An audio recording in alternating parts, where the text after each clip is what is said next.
Hi, Rising Stars. Today we are in our Piano Adventure lesson book primer level, and we're playing The Old Clock.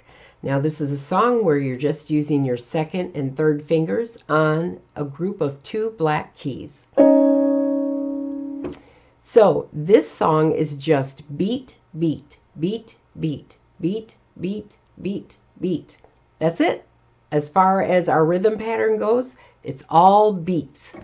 And we are going to start with the right hand and move down to the left hand. So if you look at the page here, you can see the line, the way the line travels. That tells you that it's right hand, down to left hand, back up to right hand, down to left hand. And then we're going to go to the right hand, stay on the right hand, go down to the left hand, and stay on the left hand. And right here, it says we are going to play it 2 times.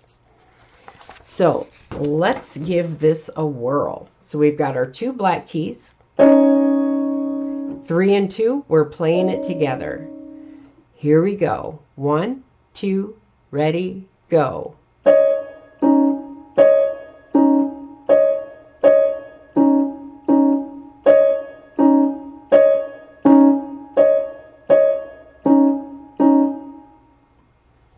And that's it. It's just that simple. Keep it steady because it's like the ticking of a clock. Tick, tock, tick, tock.